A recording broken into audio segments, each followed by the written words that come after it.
नमस्कार दोस्तों, मैं किशोर कुमार और आप देख रहे हैं मीडिया 4x4। तारानगर के हॉस्पिटल, गवर्नमेंट हॉस्पिटल के अंदर मौजूद हूं और यहाँ एक बवाल मचा हुआ है सफाई कर्मचारियों को लेकर। सफाई कर्मचारी हड़ताल पर है, कार्य का पूर्ण बहिष्कार करके यहाँ पर बैठे हैं। जो हॉस्पिटल के अंदर लगातार 12-12 घंटे तक जो सफाई कर्मचारी सफाई करते हैं, देखरेख करते हैं, वो कर्मचारी नदारत हैं पीएम और ठेकेदार से। नदारत इसलिए है कि उनकी कई महीनों की सैलरी है वो रोकी गई, डराया धमकाया गया।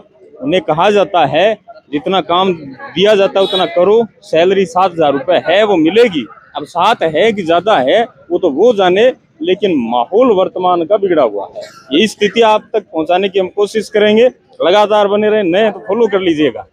नमस्कार भाई। नमस्कार भाई। आज जो हड़ताल आपने की है, इसके पीछे कारण क्या रहा, पूरी डिटेल में बताइए। पहले तो मैं आपको ये सूचना दे दूं कि हड़ताल नहीं, कार्य का बहिष्कार है। हम सभी ने पूर्णतः साइन किए हैं और कार्य का बहिष्कार किया जा रहा है। पिछले 4 महीनों से हमें हमारी सैलरी नहीं दी जा रही। जो नियत भुगतान होता है वो है 15,000 रुपए हमें दिए जा रहे हैं चोरी छुपे से, सीधे के सीधे ना के अकाउंट के अंदर। ठीक है, 6,500-7,000 रुपए दे दिए जाते हैं। ऊपर के बचे हुए पैसों का बंटर बांट कर दिया जाता है। ठीक है, गजानन जी यहाँ पे थे तो उन्होंने खाते के अंदर 1.5 से 2 करोड़ रुपए छोड़ के गए थे। चिरंजीवी में रोजाना पेमेंट आता है। ये हमारा स्टाफ है जो चिरंजीवी के अंदर कार्यरत है। ठीक है, इतना पेमेंट होने के उपरांत भी हमारे ही सैलरी हमें पूर्णतः समय पे नहीं दी जा रही है। काफी बच्चे हैं जो गांव से आते हैं तो उनके पास मोटरसाइकिल में डलाने के लिए पेट्रोल के पैसे नहीं रहते। अब ऐसी स्थितियों में कार्य करना संभव है क्या, आप भी बता सकते हो? अच्छा, मैंने सुना आपको डराया भी जाता है। पूर्णतः डराया जाता है। अगर हम अपने कोई भी कार्य करते हैं, सैलरी के लिए मांग करते हैं, जो सफाई कर्मचारी है यहाँ पे तो वो कोरोना पीरियड से है। ठीक है, अगर वो भी कुछ मांगे रखते हैं तो उन्हें यह कह के चुप करा दिया जाता है कि आप यहाँ से जा सकते हो, आपकी कोई आवश्यकता नहीं है, या उसके खिलाफ किसी भी अनुशासनहीनता की कार्रवाई का लेटर निकाल दिया जाता है। ठीक है, दबाव के अंदर है। और सभी जो नियमित कर्मचारी है तो वो भी इस हेतु हमारा कोई भी सहयोग नहीं कर पाते। आपने जो ये लेटर लिखा है किसके लिए लिखा है, किसको लिखा है? ये आप यहाँ पे देख सकते हो कि पहले हमें आज से 7 दिन पूर्व जोशी जी को लिखा था। जोशी जी ने यहाँ पे मार्किंग करके दी थी कि सुचारू रूप से चर्चा जारी है और 7 दिवस के अंदर आपका पेमेंट कर दिया जाएगा। 7 दिवस के अंदर हमें कुछ भी पेमेंट देता कौन है वैसे? पेमेंट तो सरकार देती है, अकाउंट के अंदर आते हैं वो एनजीओ ठेकेदार के थ्रू आता है। ठेकेदार के द्वारा नहीं आता है, सरकार के द्वारा आता है। सरकार ठेकेदार को देती है, एनजीओ कर जिसका एनजीओ होता है उसको देती है। जैसे ही एनजीओ वाले को दिया जाता है, एनजीओ वाले खाते के अंदर पेमेंट डाल देते हैं या फिर हमें सीधे ला कर दे देते हैं।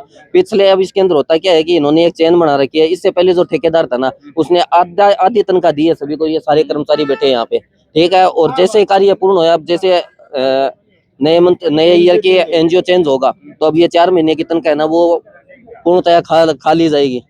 ठीक है, अब हमें ये नहीं पता कि हम अब नए वाले एनजीओ से मांगे या पीछे वाले एनजीओ से मांगे। ठीक है, शिकायत करने के ऊपर सभी के पार्टनरशिप होती है, बोलने के ऊपर है। और कोई आप लगे हुए हो, ठेकेदार तो अलग कड़ी हो गई, आप तो किसी के थ्रू लगे हुए हो ना। हम हॉस्पिटल जवाबदेही तो कोई तय करेगा, हॉस्पिटल जवाबदारी तय करता है। ठीक है, हॉस्पिटल अगर चाहे तो इस ठेके प्रथा से अलग करके हमें एमआरएस के अंदर ले सकता है। एमआरएस के अंदर भी इतना भुगतान आता है। पहले सारे कर्मचारी एमआरएस के थ्रू ही लगाए जाते थे, किंतु एमआरएस के थ्रू लगाए जाने के उपरांत क्या होता है, कर्मचारी को निकालना थोड़ा सा असंभव तरीका हो जाता है। वो कोर्ट से स्टे लेके आ सकता है। ऐसी परिस्थितियों में कर्मचारी क्या है कि वो दबता नहीं है सीनियर अथॉरिटी से।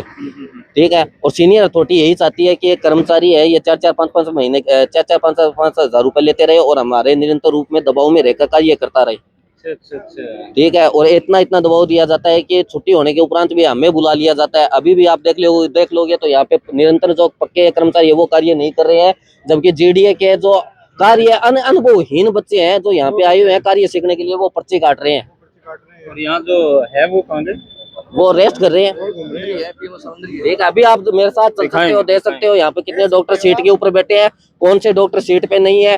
कल पीएमओ साहब यहाँ पर नहीं थे तो पीएमओ का चार्ज किसी अन्य व्यक्ति को नहीं दे के गए ताकि हम अपनी सूचना उस पीएमओ अधिकारी तक पहुंचा सके कि कहाँ कल हमें हड़ताल पे है, कार्य बहिष्कार के ऊपर है, तो ये भी सूचना पहुंचाई ना जा सके। इस हेतु अभी तक भी कोई भी हमारे साथ ना तो वार्तालाप करने के लिए है, ना सूचना देने के लिए है। नहीं आए और नहीं आएंगे तो आपका क्या आगे का सिस्टम रहेगा, एक बार बताएं। सिस्टम तो ये है कि सर राज्य सरकार के लिए कार्य कर रहे हैं, जैसे राज्य सरकार का आदेश होगा वैसे ही कार्य किया जाएगा। अभी हम पीएमओ साहब का इंतजार कर रहे हैं, अगर आ जाते हैं तो ठीक है, वरना एक कॉपी यहाँ पे जो अथॉरिटी होगी उसको सौंप दी जाएगी। एक कॉपी हमें एसडीएम साहब के ऊपर पैदल यहाँ से मार्च करके एसडीएम ऑफिस तक जाएंगे। एक चीज और बताइए, जो सैलरी आती है वो खाते में मतलब ये ऑनलाइन ट्रांसफर करते हैं, नगद देते हैं? कभी तो ये पीछे जो एनजीओ कर्मी था, ठेका एनजीओ का इंचार्ज था, वो हमें नगद देता था। ठीक है, अभी भी खाते में दे रहे हैं। आप खाते में मतलब खाते की स्लिप तो दे सकते हो आप? स्लिप भी दे सकते हैं, आप भी स्लिप निकलवा सकते हो कि इनकी एक्चुअल सैलरी कितनी है और इनको कितनी दी जा रही है। या आप अपनी जगह सही हो? तो सर आप भी दे सकते हो कि आप सही है या नहीं है। अब 4 महीनों से किसी को सैलरी नहीं मिलेगी तो वो अपना घर का खर्चा या स्वयं का खर्चा उठाने के लिए सक्षम हो सकता है क्या? चलिए, बहुत बहुत धन्यवाद। अब देखिए, पीएमओ और ठेकेदार साहब, स्पष्ट है जो चीजें हैं आपके सामने हैं। तनख्वाह आप आदि दे रहे हैं, बचीड़ तो आपको बोलने वाला है, क्योंकि जो एक्चुअल तनख्वाह इनको मिलनी चाहिए वो चाटी जा रही है। जो माननीय मंत्री जी हैं उन तक तो ये जानकारी भी नहीं होगी कि इन मतलब कर्मचारियों के साथ जो एनजीओ के थ्रू लगे हुए हैं, इनके साथ ऐसी भ्रष्टाचार की नीति अपनाई गई है। मिल बांट कर एक टेबल के ऊपर खाया जा रहा है। जो गरीब लोग हैं उनको धमकाया जा रहा है, डराया जा रहा है। वही तारानगर के अंदर तो हमने पहले भी कहा था ये चीजें नहीं चलेगी। अब इसी चीज के साथ और अन्य चीजें उगड़ कर आती है। अभी इन्होंने बताया जो वास्तविक कर्मचारी हैं उनकी जगह जो किराए के है, क्या वो किराए पर रखे हुए स्टूडेंट, अच्छा, उनको पैसा भी नहीं मिलता, इंटर्नशिप के अंदर आते हैं वो बच्चे, यहाँ पर काम करवाया जा रहा है। और बात करें यहाँ इस साइड की, तो यहाँ भी बंदरबाट है भाई। सारा खेल आज दिखाएंगे, तभी तो इनकी कोई सुनवाई होगी।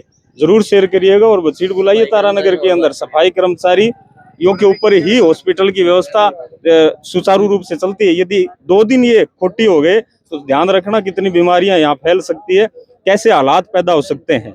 जरूर शेयर करिएगा। बहुत बहुत धन्यवाद। जय हिंद, राम राम।